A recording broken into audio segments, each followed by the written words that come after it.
சுவையான நல்ல உள்ளங்களுக்கு வணக்கம். இது உங்கள் திருமதி குக் சேனல். இன்றைக்கி சப்பாத்திக்கு ஒரு சூப்பரான பன்னீர் பட்டர் மசாலா கிரேவி பார்க்க போகிறோம். ஒரு பாக்கெட் பன்னீர் பட்டரை சின்ன சின்ன பீஸாக கட் பண்ணி வச்சுருக்கேன். பாத்திரத்தை வச்சு ஒரு ஸ்பூன் பட்டர் சேர்த்துக்கிறேன்.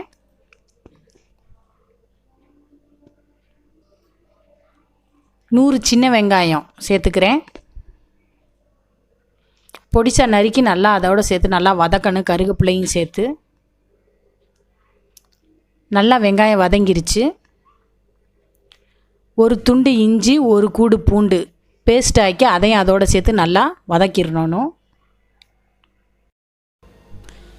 வெங்காயம் இஞ்சி பூண்டு நல்லா பச்சை வாசனை போகிற அளவுக்கு பொரிஞ்சிருச்சு.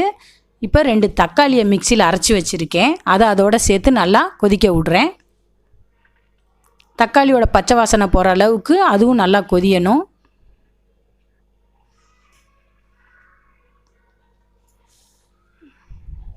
தேவையான அளவு உப்பு சேர்த்துக்கலாம்.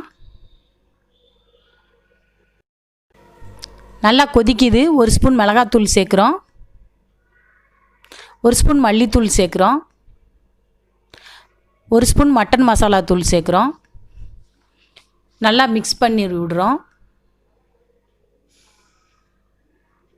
1/4 ஸ்பூன் மஞ்சத்தூள் சேர்க்குறோம்.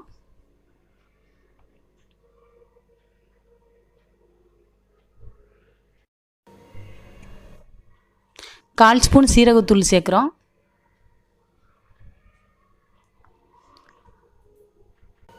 சுண்டை காய வச்ச பசும்பால் ஆடையோட பால் ஆடையோடு சேர்க்குறோம். 1/2 டம்ளர் சேர்க்குறோம். இது வேணாங்கிறவங்க பால் க்ரீம் கூட சேர்த்துக்கோங்க. நாங்கள் சுண்டை காய வச்ச பால் சேர்க்குறோம். பால் ஆடையோட 1/2 டம்ளர் சேர்த்துருக்கோம். 2 ஏலக்காய் தட்டி சேர்க்குறேன்.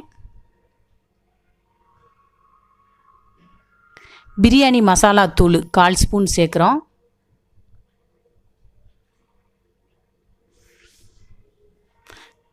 நல்லா மசாலாவை பொரிய விட்றோம். பச்சை வாசனை போய் ஒரு நல்ல சூப்பரான வாசனை வரும். அந்தளவுக்கு மசாலையை நல்லா கொதிக்க விடணும் எண்ணெயிலேயே. முந்திரி பருப்பு, முழு முந்திரியை 5 முந்திரியை பேஸ்ட் ஆக்கி அதோடு சேர்க்குறோம்.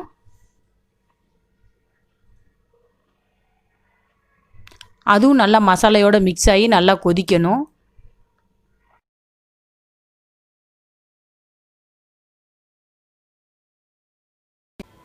எண்ணெயில் மசாலா நல்லா பொரிஞ்சு எண்ணெய் பிரிஞ்சு வர அளவுக்கு மசாலா நல்லா வெந்திருக்கும். அப்போ ஒரு நல்ல வாசனை வரும். அப்போ நம்ம 2 டம்ளர் தண்ணி அதில் சேர்க்கணும். நான் கப்பில் தண்ணி ஊற்றுறேன். அது 2 டம்ளர் அளவு தண்ணி தான் சேர்க்குறேன். அதே மாதிரி நீங்களும் 2 டம்ளர் தண்ணி சேர்த்துக்கங்க.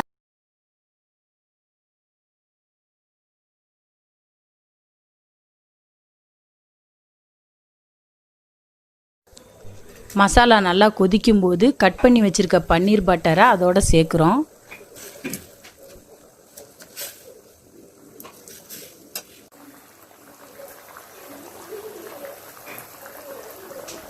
பன்னீர் பட்டர் மசாலா கிரேவி கொதிச்சுக்கிட்டு இருக்கு. இங்கிட்டு சப்பாத்தி ரெடி பண்ணிக்கிட்டு இருக்கோம்.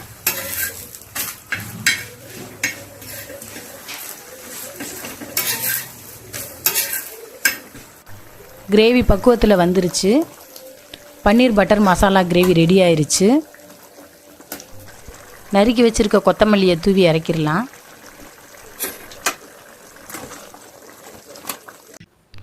சப்பாத்திக்கு பன்னீர் பட்டர் மசாலா கிரேவி செம்ம டேஸ்ட்டு நல்லாயிருக்கும். சிக்கன் கிரேவியை விட இந்த கிரேவி செம்ம டேஸ்ட்டாக சூப்பராக இருக்கும். நீங்களும் கண்டிப்பாக இதே மாதிரி சமைச்சி சாப்பிட்டு பாருங்கள். இந்த முறையில் செஞ்சு பாருங்கள். டேஸ்ட்டு வேறு லெவலில் இருக்கும். பிடிச்சிருந்தா திருமதி குக் சேனலுக்கு சப்ஸ்கிரைப் பண்ணுங்கள், லைக் பண்ணுங்கள், மறக்காமல் பெல் பட்டனை கிளிக் பண்ணுங்கள். நன்றி.